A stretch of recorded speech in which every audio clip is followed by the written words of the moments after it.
So we are almost, we have solved the problem, but it remains to finally write down the values that we have to calculate for things like pressure terms and so on. We have evaluated the error function, the solution from the Navier-Stokes, from the momentum set of momentum equations, and we have evaluated the value of u from that component, and that is, the result has come out to be the solution of diffusion equation in one dimensional and in terms of error function. So error function is commonly used in probability theory, and you may have come across with it.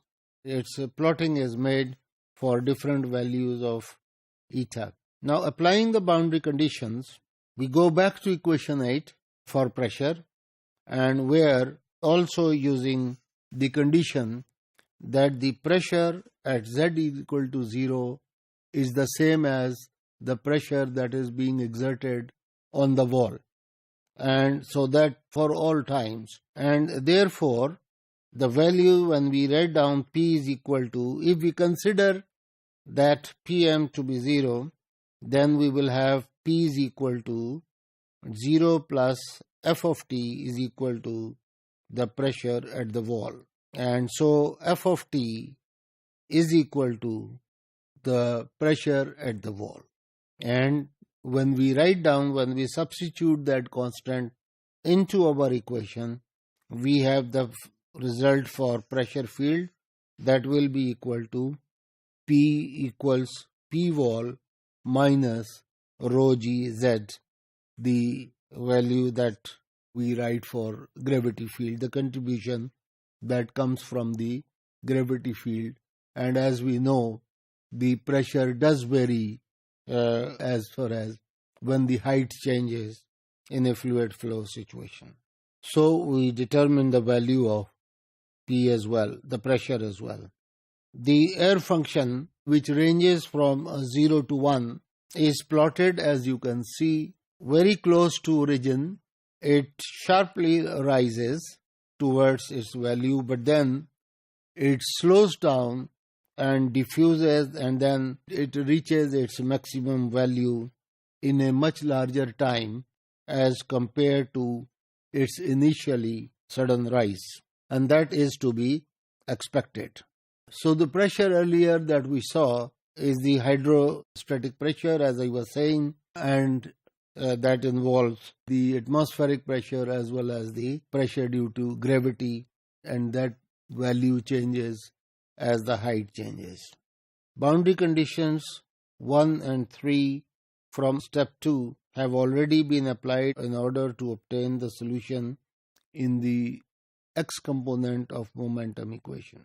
So from the boundary condition, it now remains to find out the value of u, and it turns out that the constant of C1, the unknown constant of integration, when we were trying to integrate du by dx equal to 0, from there C1 is equal to v, the value of velocity with which it starts it at t equal to 0. Substituting all these values, we have the velocity field being given by u is equal to v into 1 minus error function z over 2 under root nu t, where we have already defined nu is the kinematic viscosity, the ratio of mu and rho. Mu is the coefficient of viscosity and rho is the density. So their values are given, and I mentioned this before, that to work out, to simplify the problem situation easily and to standardize it, we normalize it. And obviously we will normalize with some standard values.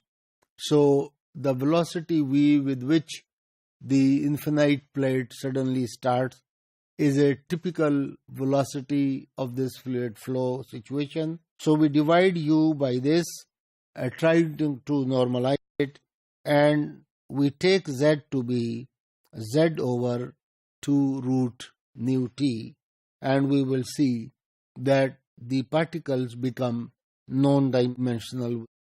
So the u asterisk and z asterisk are non-dimensional variables, and therefore we have transformed our dimensional variables to non-dimensional variables, and therefore our result will be u is equal to complement of air function. We defined the air function earlier, but if 1 minus air function is known as the complement, air function complement or complement of air function, which is written here, and that will be the solution.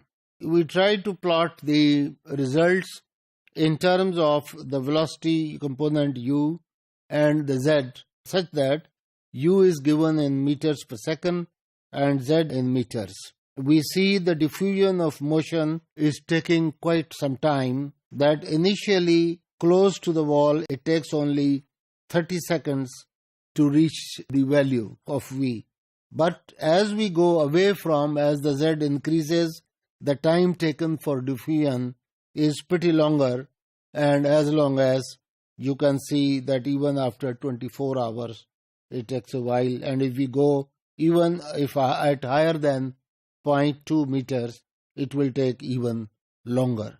So that's a reflection that how the motion is diffusing in the fluid flow field.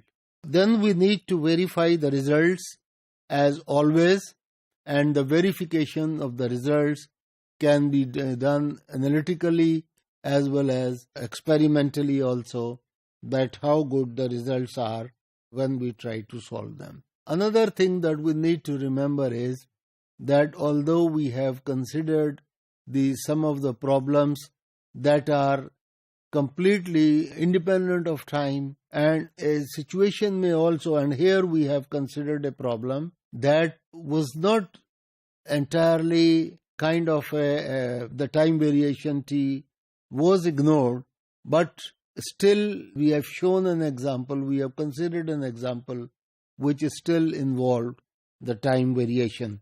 So some problem of that nature also occur. And then we have seen, we have already remarked that the time for diffusion is taking much longer than one could expect, and this is because of our assumptions that the fluid flow is laminar.